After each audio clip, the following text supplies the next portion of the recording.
வேறு லெவலில் எக்ஸ்ட்ரானரியான எபிசோட் வந்திருக்குன்னே சொல்லலாம். மிஸ் பண்ணாமல் ஃபுல்லோடையும் கேளுங்க. இந்த வீடியோ பிடிச்சிருந்துச்சுன்னா லைக் பண்ணிட்டு நம்ம சேனல் கண்டினியூவாக ஆதரவு வந்துட்டாங்க. அக்கா, எனக்காக ஒரு உதவி பண்ண முடியுமா? என்னம்மா? நான் எப்போதும் போல் இங்கே அதிரடியாக குங்குமத்தை வச்சு நான் பூஜை பண்ண போகிறேன். நீங்கள் யாரும் வராத அளவுக்கு பார்த்துக்கிறீங்களா? சரி, நான் பார்த்துக்கிறேன்னு சொல்லிட்டு காவேரி மாட்டுக்கும் வெளியில் வந்து நிற்கிறாங்க. அப்போன்னு பார்த்து அச்சச்சோ, என் புருஷன் வந்து கீழே கூப்பிட்றாருன்னு சொல்லிட்டு யதார்த்தமாக இங்கே தான் யாரும் வரமாட்டாங்கன்னு சொல்லிட்டு கீழே வந்து போகிறாங்க காவேரி அந்த இடத்துல. அப்போன்னு பார்த்து கவிதாவுக்கு ஏதோ ஒரு சந்தேகம். அவங்க ஃபுல் அண்ட் ஃபுல் வந்து மகாவுக்கு பின்னாடியே நின்று பார்க்குறாங்க. தெரிஞ்சு போச்சு, இவ இங்கே தன்னந்தனியாக வந்து குங்குமத்தை கையில் வச்சுக்கிட்டு பர்ஃபார்மன்ஸ் பண்ணுறத பார்த்தா நமக்கு எதிராக வேறு ஏதோ இங்கே செஞ்சுக்கிட்டு இருக்கா. அதனால தான் இந்த வீட்டில் எல்லாமே வந்து தப்பு தப்பாக நடக்குதுன்னு பிளேட்டை திசை திருப்பிடுவோம். இதை விட்டால் எனக்கு சந்தர்ப்பம் அமையாதுன்னு அவங்க எப்போதும் போல் யோசிச்சுட்டு அப்படியே என்னடி பண்ணுற, நானா எல்லாரும் என்ன பண்ணுவாங்களோ அதை தான் பண்ணுறேன்னு சொல்லி சமாளிக்கிறாங்க. செம்மையாக வந்து கலாய்க்கிறாங்க கவிதாவை. உடனே கடுப்பாயிட்டாங்க. ஏய், என்னடி, என்னை பார்த்தா உனக்கு எப்படி தெரியுது? என்னை பார்த்தா இப்படியெல்லாம் உனக்கு நக்கல் அடித்து பேசணுன்னு யாரடி உனக்கு கற்றுக் கொடுத்தா? வாடி அப்படின்னு சொல்லிட்டு கீழே கூட்டிகிட்டு வராங்க. இவ பண்ணி வச்ச வேலை என்னன்னு தெரியுமா? என்ன ஆச்சு? உங்கள் 2 பேருக்கும் ஆகவே மாட்டேங்குது. இவகிட்டயே கேளுங்க அப்படின்னு சொல்லும்போது, நம்ம யாரும் நல்லா இருக்கக்கூடாதுன்னு சொல்லிட்டு இவ ஒரு சக்தி வாய்ந்த என்னமோ ஒன்று பண்ணிக்கிட்டு இருந்தா, இதை நான் பார்த்துட்டேன் அப்படின்னு அந்த இடத்துல சொல்கிறாங்க. என்ன சொல்கிற? நிச்சயம் இதுக்கெல்லாம் வாய்ப்பே இல்லைங்கிற மாதிரி யோசிக்கும்போது, அச்சச்சோ, அக்காவை கவனமாக இருந்து பார்த்துக்க சொன்னோம், அவங்க எதுக்கோ வந்து போயிட்டாங்க போல இருக்கே, இப்போன்னு பார்த்து காவேரி வேற இல்லையே அப்படின்னு சொல்லும்போது அந்த இடத்துல காவேரி வந்து நிற்கிறாங்க. என்ன ஆச்சு? என் பின்னாடி இவங்க வந்து நின்றுட்டாங்க, எனக்கு என்ன சொல்கிறதுனே தெரியல, அதைத்தான் தப்பாக புரிஞ்சுக்கிட்டு என்னென்னமோ வந்து பேச ஆரம்பிச்சிட்டாங்க. அக்கா, நான் சொல்கிறேங்க்கா, உனக்கு எல்லாத்தையும் வந்து புரிய வைக்கிறேங்க்கா அப்படின்னு பேசுகிறாங்க. என்ன ஆச்சு? இது எல்லாத்துக்கும் காரணம் நான் தாங்க்கா. நான் எனக்காக அவ சக்தி வாய்ந்த ஒரு விஷயத்தை வந்து செய்கிறேன்னு சொன்னா, எனக்காக மட்டும்தான். ஏன்னா எனக்கும் தினேஷுக்கும் வந்து வாரிசு இல்லைல்ல, அதுக்காக தான் யாருக்கும் தெரியாமல் இது மாதிரி பண்ணால் ரொம்பவே நல்லா இருக்கும். இன்னொன்று, சில பேர் இந்த விஷயத்த பண்ணுன்னு சொல்லுவாங்க, சில பேர் இந்த விஷயத்த பண்ண வேணான்னு சொல்லுவாங்க. அதனால தான் மகாலட்சுமி அமைதியாகவே இருந்துட்டா. காவேரி, இதெல்லாமா நீ நம்புற? நான் நம்புகிறேங்க்கா. நல்ல விஷயம் சொல்கிறப்ப எனக்கு ஒரு வழி கிடைக்காதான் தானே பார்க்க முடியும். அப்படி இருக்கிற சூழ்நிலையில் எதுக்கக்கா நீ சின்ன சின்ன விஷயத்தெல்லாம் வந்து பெருசாக வந்து கொண்டு போகாத, இதை போய் நம்பலைன்னு சொல்லி என் வாழ்க்கையை வந்து ரொம்ப கஷ்டப்படுத்தாதக்கா அப்படின்னு சொல்லி ஃபீல் பண்ணி அழுவ ஆரம்பிச்சிடுறாங்க காவேரி அந்த இடத்துல. அச்சச்சோ, இப்படியெல்லாம் ஒரு விஷயம் வந்து நடந்துக்கிட்டு இருக்கு, இதுக்கு போய் குறுக்கு கேள்வியாக கேட்டுக்கிட்டு இருக்கியே, எதுவாக இருந்தாலும் நீ வேலை பார்க்குற இடத்துல கேள்வி கேளுமா, இங்கே வீட்டை அமைதியாக இருக்க விடுமா, உன்னால் நிம்மதியாக போகுது. அப்பா, நீங்கள் எனக்கு அப்பான்னு தெரியுமா? அதே போல தான் இப்போ காவேரி வந்து ஃபீல் பண்ணி அழுவுறா. அதை பார்த்து என் மனசு வந்து கஷ்டப்படாதா அப்படின்னு சொல்லும்போது, வேறு வழியே இல்லை, அம்மாவை கட்டி பிடிச்சி சமாளிக்க வேண்டியதான்னு சொல்லிட்டு வசுந்தராவை வந்து கட்டி பிடிக்கிறாங்க. பாத்தியாம்மா, இங்கே கவிதா என்னென்னமோ வந்து சொல்லிகிட்டு இருக்கா, எனக்காக நீ பேச மாட்டியா? வர வர உன் போக்கே வந்து சரியில்லைன்னு சொல்லி வசுந்தராவும் திட்ட ஆரம்பிச்சிட்டாங்க. சரி, எப்படியோ போங்க, இது எல்லார்கிட்டையும் சொல்லிட்டு பண்ண வேண்டியதானே.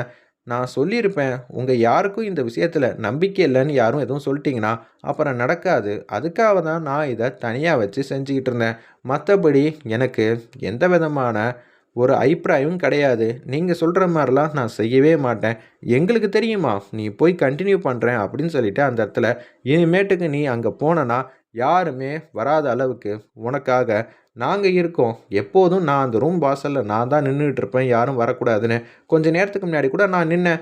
இங்கே இப்படியெல்லாம் வந்து நடக்கும்னு நான் எதிரே பார்க்கலங்கிற மாதிரி சொன்னோன்னே சூப்பராக வந்து அக்கா சமாளிச்சிட்டாங்க. வேற லெவல் போ அப்படின்னு சொல்லி யோசிச்சுட்டு இருக்காங்க அந்த இடத்துல. அப்போன்னு பார்த்து யதார்த்தமா எல்லாரும் போகும்போது, எதுக்காக காவேரிக்காவையா இதெல்லாம் நடக்குது?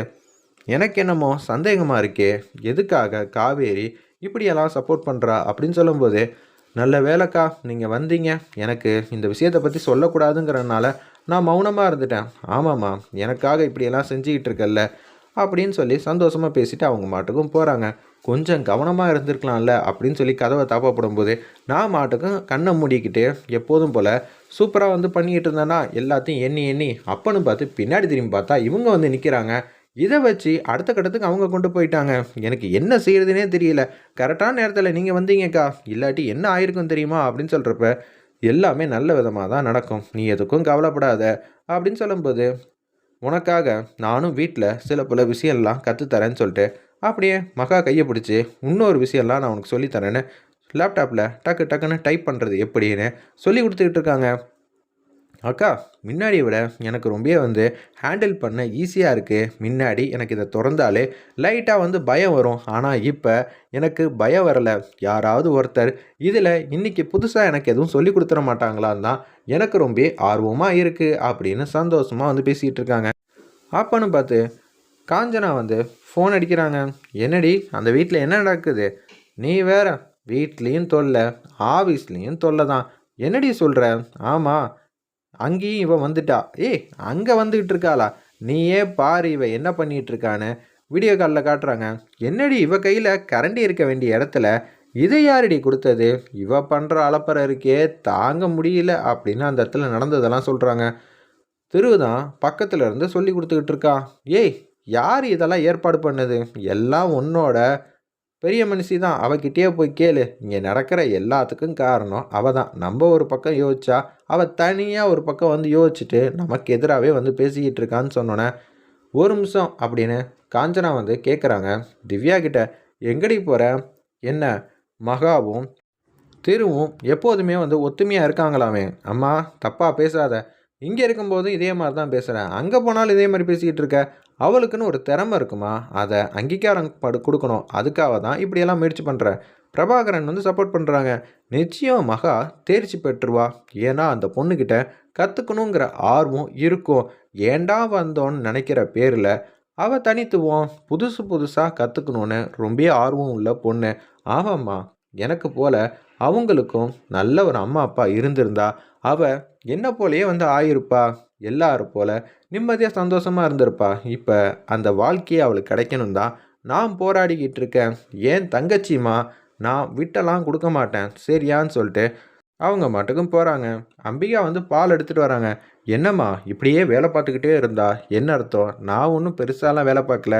இதை எப்படி எப்படியெல்லாம் பயன்படுத்தலான்னு உங்கள் பையன்தான் கொஞ்சம் கொஞ்சமாக பார்த்து நான் சொல்லி கொடுத்துக்கிட்டு இருக்காப்புல. அதுக்கேற்ற மாதிரி நானும் நடந்துக்கணும் இல்லைம்மா, அதனால தான் அப்படின்னு சொல்கிறப்ப, சரிம்மா இந்த பாலை குடிச்சிட்டு எதுவாக இருந்தாலும் வேலையை பாரு.